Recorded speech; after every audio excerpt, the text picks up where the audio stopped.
Hey, friends and fans of the Doug Padgett Radio Show. Thanks for sticking with us during the break. We're going to be back this summer, but I wanted to give you a little taste, a little holdover until then.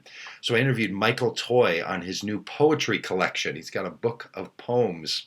So I got on my outfit that I would wear when interviewing a famous poet, complete with chin stroking. And here's my interview with Michael. I think you're going to like this book and you're going to want to buy it.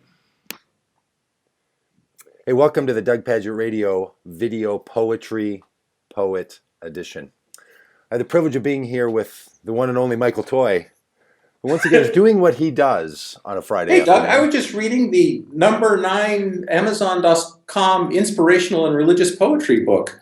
Blame it on the Huehuetenango. I've heard this. That So nice of you to call me. Blame It on the Huehuetenango has risen all the way to number 9 on Amazon. Yes. Best-selling books of It turns out that if you find inspiration and poetry. category of books that's very, very small, and you get 10 of your friends to buy a copy of it all at once, you become the 9th best-selling author of a book. It's incredible.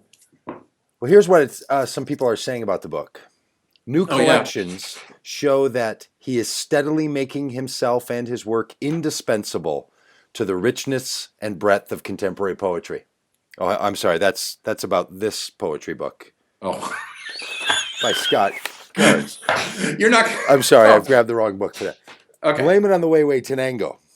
Now we'll get to the good quotes. What people are saying are things like, "This is why the terrorists hate us," Yes. or "Never been a fan of poetry, still not." Yes. Why waste your time with poetry? We have the Bible. Now, Michael, this is a book that you've tried to capture the experience of the evangelical mindset and made some poetic commentaries.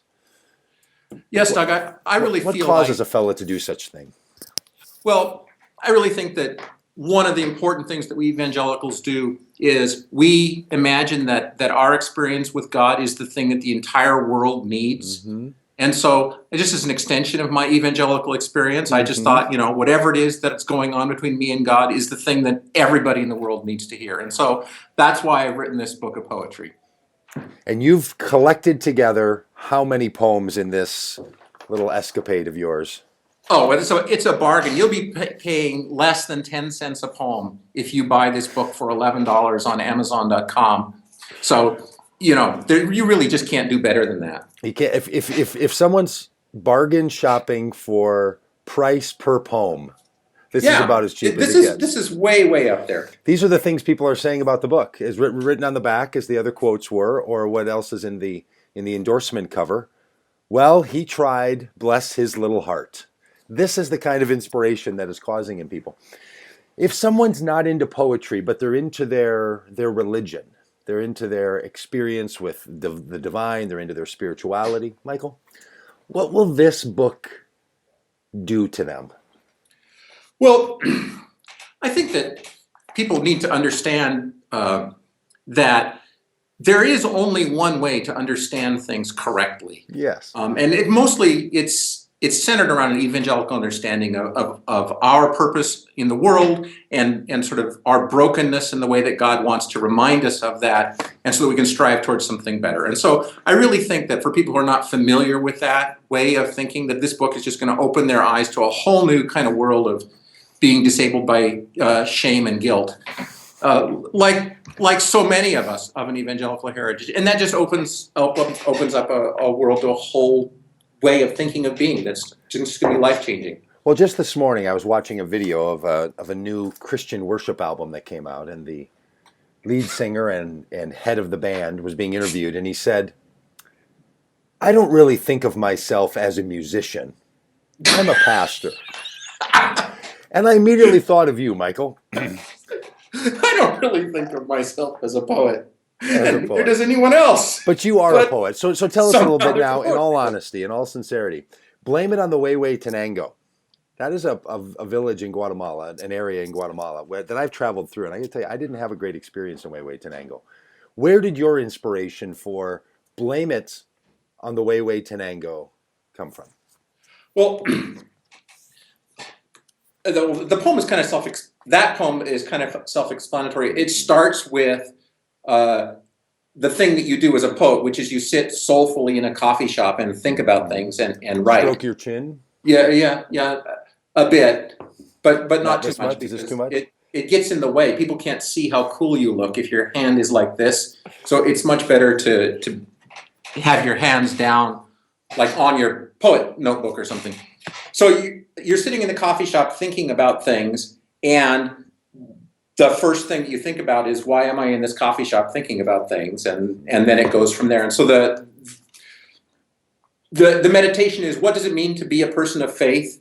And how, what do I think about that? And so that's sort of the inspiration for all of these poems, because I never really meant to be a person of faith, but I became one. And then you have to think about, well, why am I one of these people? And what do we do? And why do we do what we do?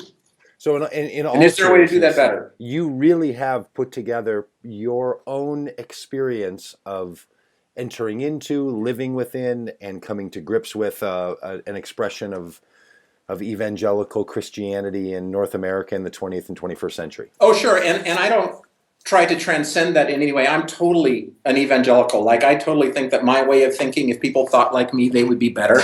I've just changed my mind about how I thought in the last 10 years. And so, like any good evangelical, I just think that what I think, everybody should think. So I've written a book of poetry to try and convince you of that. Would you mind sharing with us a piece? Oh, from what a surprise. What? Maybe I could find one here. Best-selling top 10 books on Amazon in the category of inspirational religious poetry.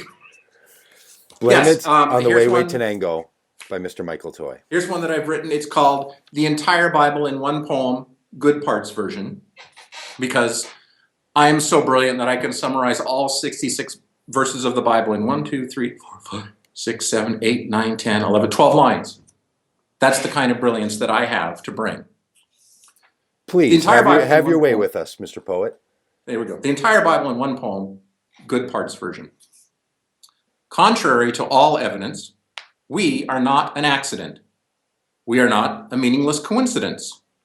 Despite what it feels like, you are not the first to feel despair, nor the first to find hope. You are therefore never alone. Find love, make love, be love. But you knew this, didn't you? So don't forget to tell the stories.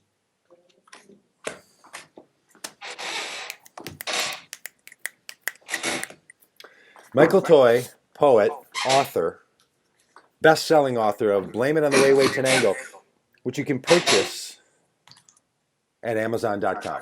It's flying off the shelves. They're having to build new buildings to print these copies of this book. They've screamed out just today, why don't we have the drones?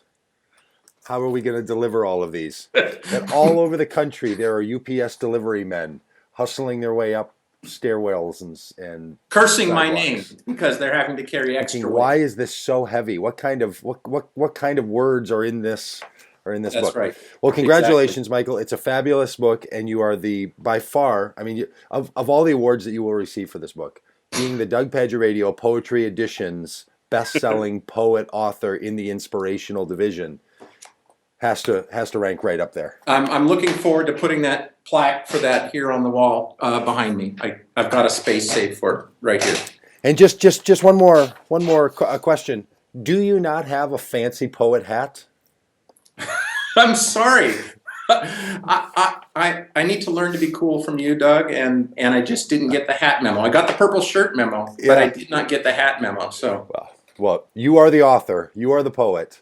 I'm just the guy in the cool hat. I'm just the poser. Okay. So buy it. It's called the Blame It on the Huehuetenango